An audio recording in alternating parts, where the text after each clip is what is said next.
बच्चों आज हम देखने वाले हैं, 3rd नंबर पे आ रहा था हमारा क्या, आंत्र द्वारा अवशोषण। आंत्र द्वारा अवशोषण, एब्जॉर्प्शन, एब्जॉर्प्शन बाय इंटेस्टाइन, ठीक है ना, एब्जॉर्प्शन बाय इंटेस्टाइन। ओके, तो हम इससे पहले हमने बात की थी मुख द्वारा अवशोषण की, जिसमें हमने बोला था कुछ दवाइयाँ ही, कुछ दवाइयाँ जैसे कि हम लोग बोला था आइसोप्रोलिन क्या होती है, म्यूकस की सहायता से या श्लेष्मा की सहायता से मुंह में घुल जाती है, जो कि क्या है रुधिर के द्वारा अवशोषित कर ली जाती है। फिर बात की हमने आमाशय द्वारा स्टोमक में किस किस पदार्थ का अवशोषण है, तो कुछ मात्रा में, सीमित मात्रा में क्या है, अल्कोहल का, ग्लूकोज का और जल का क्या किया जा सकता है, आपसे अवशोषण किया जा सकता है। लेकिन फिर आए बात आंत्र की, तो आंत्र में भी हम लोग दो प्रकार से इसको बांट सकते थे, एक तो छोटी आंत में स्मॉल इंटेस्टाइन में, एक लार्ज इंटेस्टाइन, और बृहद आंत में इसको बांटा जा सकता था। छोटी आंत्र वाला जो भाग होता है, इसके द्वारा क्या होता है, लगभग 90% भोजन का अवशोषण छोटी आंत्र द्वारा किया जाता है। तो इसको इस प्रकार से लिख सकते हैं, आंत्र द्वारा सर्वाधिक भोजन का अवशोषण किया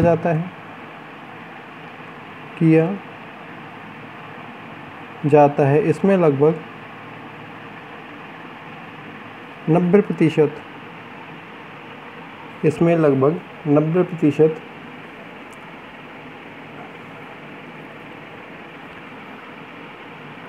आंत्र द्वारा अवशोषित होता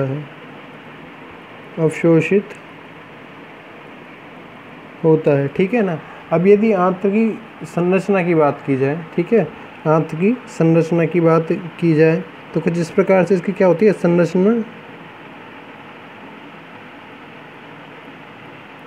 मिलती है, ठीक है, कुछ इस प्रकार से इसकी संरचना देखने को मिलती है, जिसमें क्या पाए जाते हैं, छोटे छोटे से क्रिप्स पाए जाते हैं।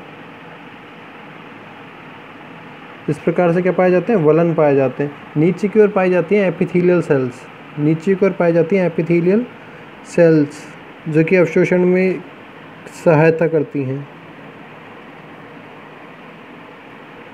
ओके,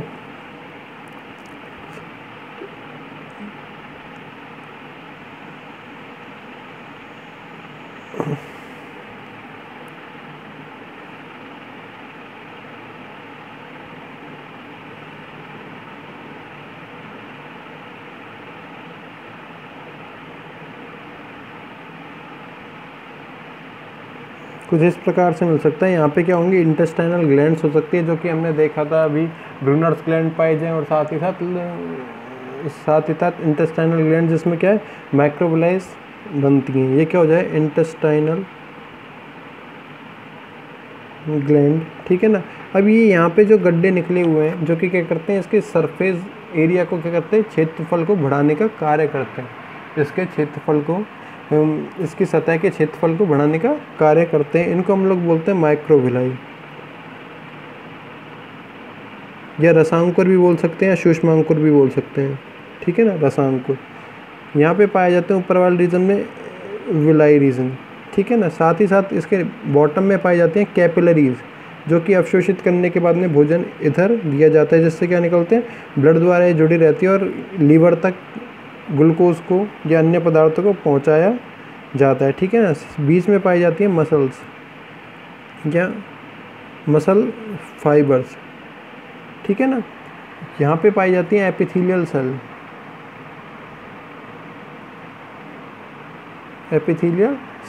तो हमने बात की है इस माइक्रोविलाई के ज़रिए क्या होता है, इसकी इंटेस्टाइन की अवशोषण सरफेस या अवशोषण सतह में क्या हो जाती है, यहाँ पे वलनों के कारण, बहुत सारे फोल्डिंग्स के कारण की वृद्धि हो जाती है, जो जिससे क्या है, अत्यधिक मात्रा में या अधिक मात्रा में भोजन के को अवशोषित किया जा सकता है, भोजन को क्या किया जा सकता है, यहाँ से अवशोषित किया जा सकता है।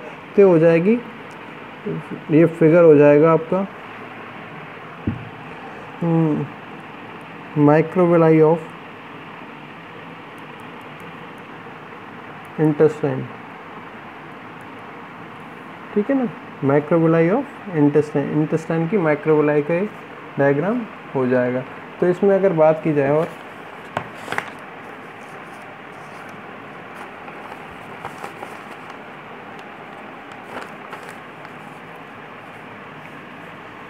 ओके, तो अभी हमने बात की 90% कहाँ से होता है, आंत्र द्वारा अवशोषित किया जाता है, ठीक है। तो हमने बात की है इसमें अवशोषण सतह के लिए क्या पाए जाते हैं, श्लेष्म सतह के वृत्ताकार वलन पाए जाते हैं या वलन पाए जाते हैं, जिससे क्या होता है, इसके अवशोषण सतह का क्षेत्रफल बढ़ जाता है। आंत्र में आंतरिक वलन, इंटरनल फोल्ड वलन पाए जाते हैं। इन वलनों को रसांकुर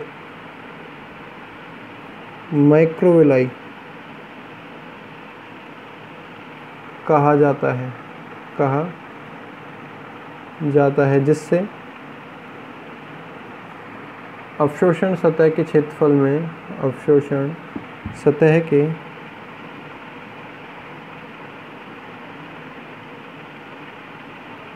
क्षेत्रफल में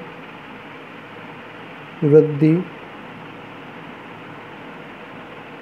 हो जाती है, जिससे क्या होगा, अवशोषण सतह के क्षेत्रफल में क्या हो जाएगा, यहाँ पे वृद्धि हो जाएगी, ठीक है।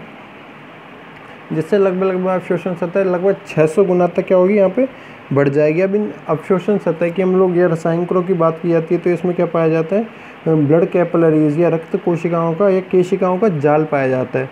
रसायनिकों में रक्त केशिकाओं, ब्लड कैपिलरीज का जाल पाया जाता है, ठीक है ना। क्या पाया जाएगा,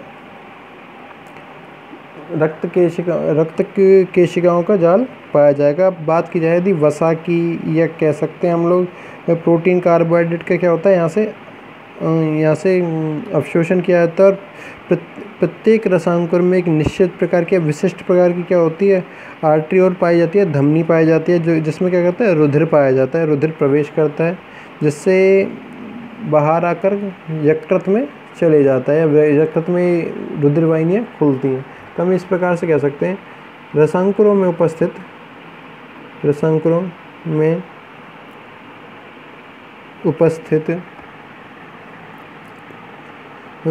रक्त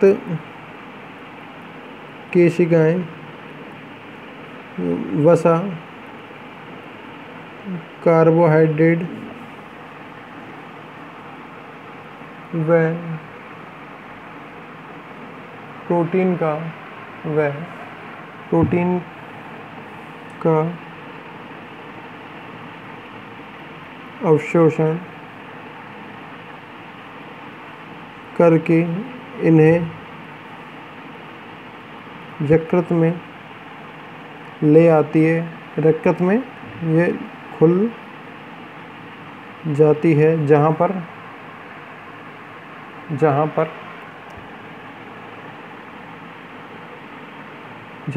अवशोषित भोजन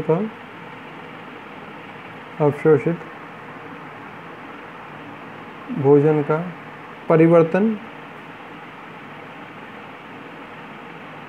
होता है। जैसे कि हमने बात की ग्लूकोज से ग्लाइकोजन बनता है, ग्लाइकोजेनेसिस की हमने बात की थी, ग्लूकोज से क्या बने, ग्लाइकोजन बनता है। तो ये सारा का सारा काम कहाँ होता है, यकृत में या लिवर में होता है, ठीक है ना। कहाँ होता है, यकृत में या लिवर में होता है। तो ये सारा क्या कहलाता है, अवशोषित भोजन का परिवर्तन कहलाता है। तो इसमें यदि फर्स्ट देखा जाए कार्बोहाइड्रेट का अवशोषण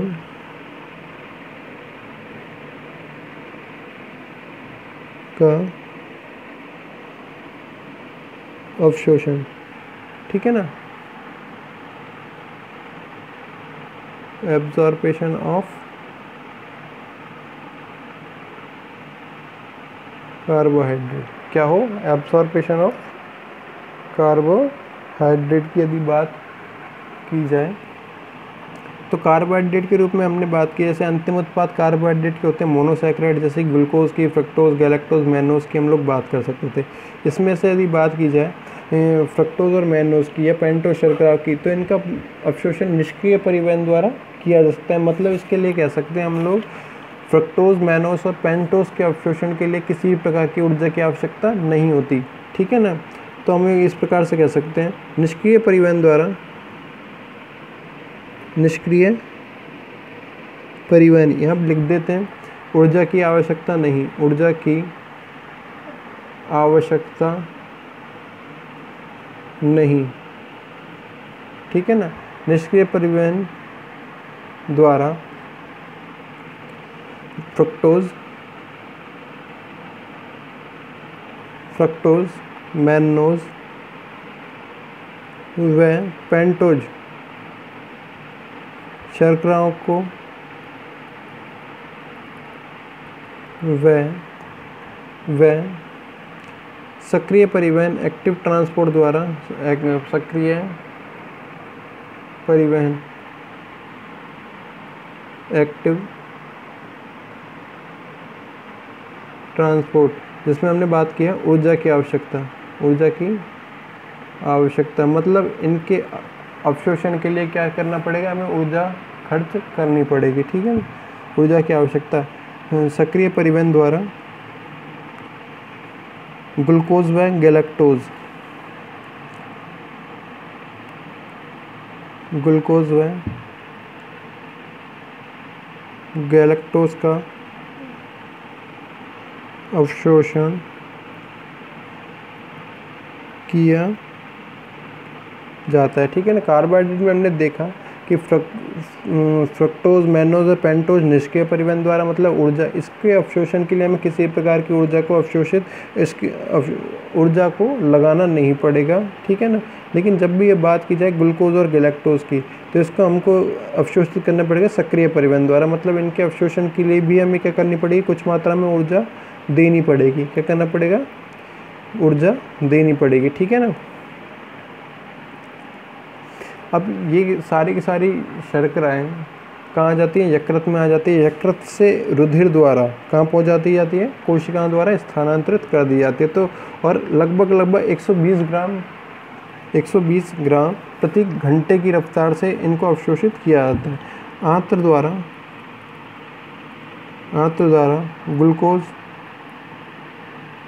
को 120 ग्राम पर हावर की गति से अवशोषित किया जाता है,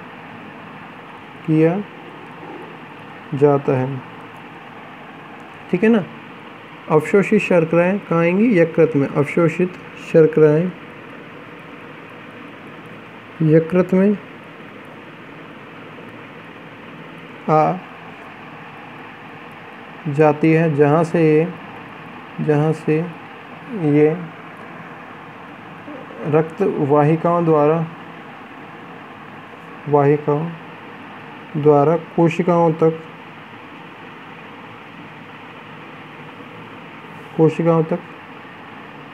पहुंचा दी जाती है, ठीक है ना। पहले किस में आएंगी, लिवर में आएंगी।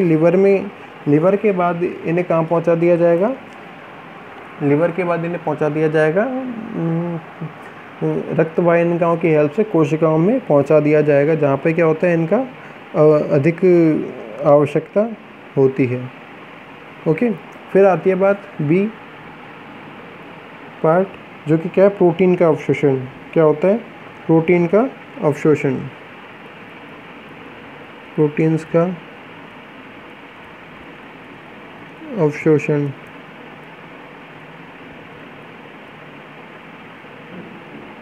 Of protein.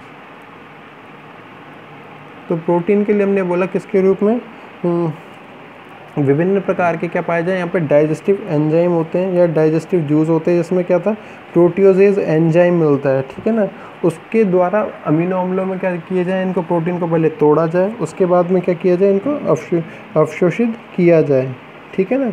रक्त वाहिनियों द्वारा क्या है, अवशोषित किया जाए। ओके, तो इसको इस प्रकार से लिख सकते हैं, भोजन के पाचन में विभिन्न पाचक रसों या जिसे बोला जाता है डाइजेस्टिव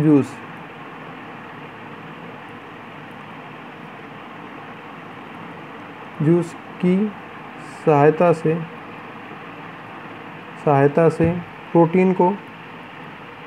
प्रोटीन को अमीनो एसिड में अम्लों में परिवर्तित किया जाता है। क्या किया जाए, पहले अमीनो अम्लों में परिवर्तित किया जाए। अब इन अमीनो अम्लों को किसके द्वारा, रुधिर वाहिकाओं द्वारा अवशोषित करके कहाँ पे, यकृत निर्वाहिका तंत्र में, हेपेटिक पोर्टल वेन सिस्टम में क्या कर दिया जाए, डाल दिया जाए, ठीक है ना। जहाँ से इन्हें रक्त वाहिकाओं